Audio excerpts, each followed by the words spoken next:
Hello दोस्तों, learning by doing पर मैं प्रियंका आपका स्वागत करती हूं। और जैसा कि आपके सामने है वो है भारतीय राज्य व्यवस्था एवं संविधान में आज का टॉपिक है संघीय कार्यपालिका, जिसमें हम राष्ट्रपति एवं उपराष्ट्रपति के पद और कार्यकाल से संबंधित जो है बातचीत करेंगे। दोस्तों, अगर आप हमारे चैनल पर नए हैं तो वीडियो को लाइक कर चैनल को फटाफट सब्सक्राइब कर लीजिएगा और आल का बटन प्रेस कर दीजिएगा ताकि डेली के आने वाले जो वीडियो हैं आपको इजीली मिल सके। तो इसमें हम सबसे पहले जो बात करेंगे वो है नियुक्ति संबंधी अधिकार। राष्ट्रपति को निम्नलिखित की नियुक्तियाँ करता है। जैसे किस किस की नियुक्ति करता है, तो बात करें हम तो भारत के प्रधानमंत्री की नियुक्ति करते हैं और प्रधानमंत्री के सलाह पर राष्ट्रपति जो है मंत्रिपरिषद के अन्य सदस्यों की नियुक्ति करते हैं। इसके अलावा सर्वोच्च एवं उच्च न्यायालय के मुख्य न्यायाधीश की नियुक्ति करते हैं। इसके अलावा हम बात करें आपसे तो भारत के नियंत्रक एवं महालेखा परीक्षा की नियुक्ति करते हैं। राज्य के मध्य समन्वय के लिए अंतर्राज्यीय परिषद के सदस्यों की नियुक्ति करते हैं। मुख्य चुनाव आयुक्त एवं अन्य चुनाव आयुक्त की नियुक्ति करते हैं और भारत के महान्यायवादी की नियुक्ति करते हैं। संघीय लोक सेवा आयोग के अध्यक्ष और अन्य सदस्यों की नियुक्ति करते हैं और संघीय क्षेत्र के मुख्य आयुक्तों एवं वित्त आयोग के सदस्यों और भारत के राजदूतों तथा अन्य राजनयिकों, भाषा आयोग के सदस्य, पिछड़ा वर्ग आयोग के सदस्यों, अल्पसंख्यक आयोग के सदस्यों और आगे हम बात करें तो अनुसूचित क्षेत्र के प्रशासन के संबंध में रिपोर्ट देने वाले आयोग के सदस्यों की नियुक्ति और इसके अलावा राज्यपाल की भी नियुक्ति जो है भारत के राष्ट्रपति करते हैं। ठीक है, तो अभी तक हम जो बात की है ये जो निम्न जो पदें थी इनकी जो नियुक्ति है राष्ट्रपति के माध्यम से किया जाता है। अब आगे हम बात करेंगे वो है दोस्तों, राष्ट्रपति जो है संसद का अभिन्न अंग होता है और इसे निम्नलिखित विधायी शक्तियाँ प्राप्त होती हैं। यानी बात करें तो पहला जो है दोस्तों वो है संसद के एक सदन में या एक साथ सम्मिलित रूप से दोनों सदनों में अभिभाषण करने की शक्ति जो है राष्ट्रपति के पास होता है। दूसरा कंडीशन ये है इस संसद के सत्र आहूत करने या सत्रवासन करने तथा लोकसभा भंग करने संबंधी अधिकार भी प्राप्त हैं। और तीसरा कंडीशन ये है कि संसद द्वारा पारित विधेयक राष्ट्रपति के अनुमोदन के बाद ही कानून बनता है। आगे हम बात करें आपसे दोस्तों वो है तो दोस्तों चौथा कंडीशन ये है कि लोकसभा के लिए प्रत्येक साधारण निर्वाचन के पश्चात प्रथम सत्र के प्रारंभ में और प्रत्येक वर्ष के प्रथम सत्र के आरंभ में सम्मिलित रूप से संसद में अभिभाषण करने की भी शक्ति राष्ट्रपति के पास है। और 5 नंबर कंडीशन ये है कि संसद में निम्न विधेयक को पेश करने के लिए राष्ट्रपति की पूर्व सहमति की आवश्यकता है। ठीक है, कौन कौन से हैं तो पहला जो है वो है दोस्तों धन विधेयक, जो कि अनुच्छेद 117 के पहले में आता है। और दूसरा है संचित विधि में व्यय करने वाले विधेयक, जो कि अनुच्छेद 117 के 3 में आता है। और तीसरा कंडीशन यानी सी है कि नए राज्यों के निर्माण और वर्तमान राज्यों के क्षेत्र सीमाओं या नामों में परिवर्तन करने संबंधी विधेयक है। ठीक है, आगे डी नंबर जो कंडीशन वो है कराधान पर प्रभाव डालने वाले विधेयक है। और ई है 5वां कि राज्यों के बीच व्यापार, वाणिज्य और सामान समागम पर निर्बंधन लगाने के वाले विधेयक भी हैं जो राष्ट्रपति के अंतर्गत है। ठीक है, आगे जो बात किया गया है दोस्तों वो है भारत की निधि है। कौन कौन से तो पहला जो है दोस्तों संचित निधि है, जो कि अनुच्छेद 266 के पहला के अंतर्गत आता है। दूसरा है लोक लेखा निधि, जो कि अनुच्छेद 266 के दूसरा में बात किया गया। और तीसरा है आकस्मिक निधि, जो कि अनुच्छेद 267 में बात किया गया है। आगे जो बात किया गया वो है कि संविधान के अनुच्छेद 72 के अंतर्गत राष्ट्रपति को किसी अपराध के लिए दोषी ठहराए गए किसी व्यक्ति के दंड को क्षमा करने की शक्ति एवं उसका प्रलंबन, परिहार और लघुकरण करने की शक्ति जो है राष्ट्रपति के पास अनुच्छेद 72 के अंतर्गत है। आगे है कि जब राष्ट्रपति को यह लगे कि लोकसभा में अंगल भारतीय समुदाय के व्यक्तियों का समुचित प्रतिनिधित्व नहीं है, तब वह उस समुदाय के 2 व्यक्तियों को लोकसभा के सदस्य के रूप में नामांकित कर सकता है। इसके अलावा बात करें हम आपसे, तो राष्ट्रपति को इस प्रकार वह कला, साहित्य, पत्रकारिता और विज्ञान तथा सामाजिक कार्यों में पर्याप्त अनुभव एवं दक्षता रखने वाले 12 व्यक्तियों को भी राज्यसभा में नामजद कर सकते हैं, यानी नियुक्ति कर सकते हैं। ठीक है, आगे बात करें हम आपसे, आगे जो है वो है कि संसद के स्थगन के समय अनुच्छेद 123 के तहत अध्यादेश जारी कर सकता है और जिसका प्रभाव संसद के अधिनियम के समान होती है। इसका प्रभाव संसद सत्र के शुरू होने के 6 सप्ताह तक रहता है, परंतु राष्ट्रपति राज्य सूची के विषयों पर अध्यादेश नहीं जारी कर सकता। जब दोनों सदनों में सत्र में होते हैं तब राष्ट्रपति को यह शक्ति नहीं होता है। ठीक है, आगे बात करें हम आपसे, तो दोस्तों राष्ट्रपति विदेशों के लिए भारतीय राजदूतों की नियुक्ति करता है एवं भारत में विदेशों के राजदूतों की भी नियुक्ति अनुमोदन करता है। आगे बात करें तो दूसरे देशों के साथ कोई भी समझौता या संधि राष्ट्रपति के नाम से ही की जाती है।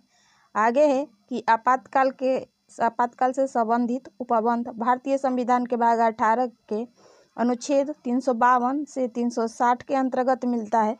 और थोड़े से आगे चले और हम आपसे बात करें दोस्तों, तो वो है कि मंत्रिपरिषद के परामर्श से राष्ट्रपति 3 प्रकार के आपात लागू कर सकता है।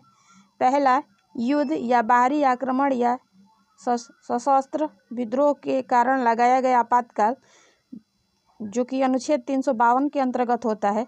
और दूसरा कंडीशन यह है कि राज्यों में संवैधानिक तंत्र में विफल होने से उत्पन्न आपात अनुच्छेद 356 के अंतर्गत राष्ट्रपति शासन लगा सकते हैं। और तीसरा कंडीशन क्या है, चलिए आइए इनको देखते हैं। तीसरा कंडीशन ये है दोस्तों कि वित्तीय आपात अनुच्छेद 360 के अंतर्गत लगा सकते हैं, 360 के अंतर्गत लगता है।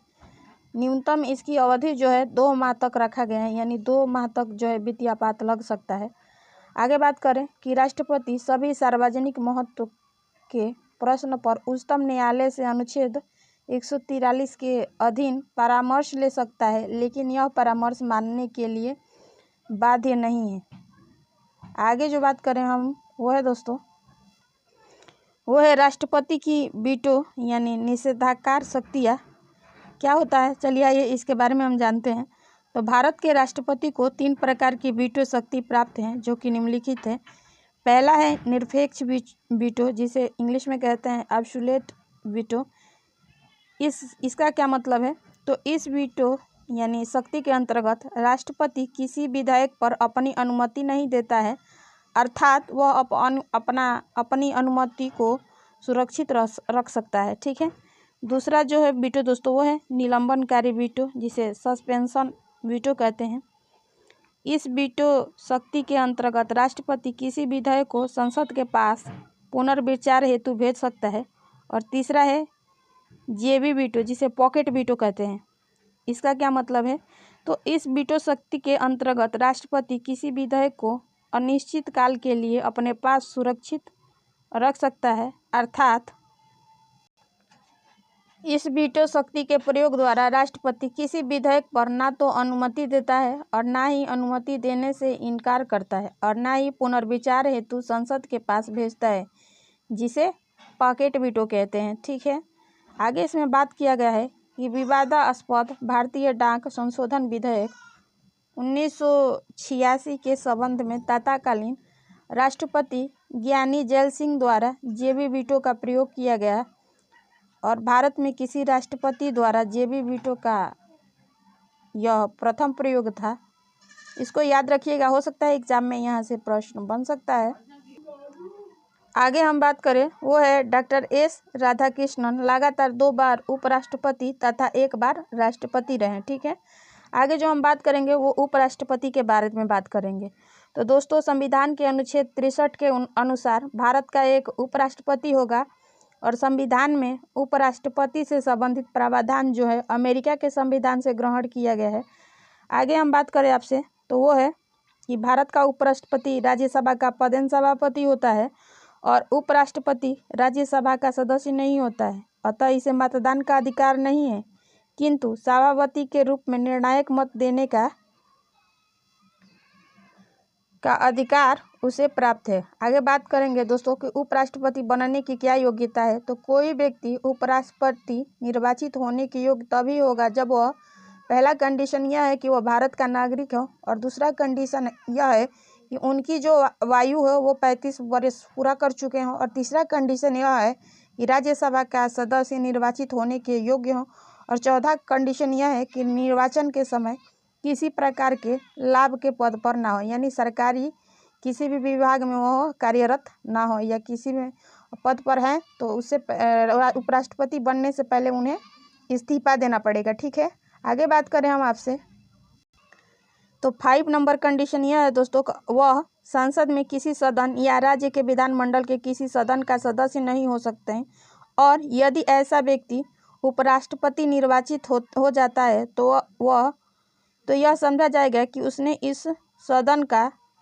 अपना स्थान अपने पद ग्रहण की तारीख से रिक्त कर दिया है। ठीक है, आगे बात करें हम दोस्तों आपसे, तो वो है कि उपराष्ट्रपति का जो कार्यकाल है 5 वर्ष का होता है। आगे जो है, उपराष्ट्रपति को अपना पद ग्रहण करने से पूर्व उपराष्ट्रपति तथा उसके द्वारा नियुक्त किसी भी व्यक्ति के समक्ष शपथ लेनी पड़ती है।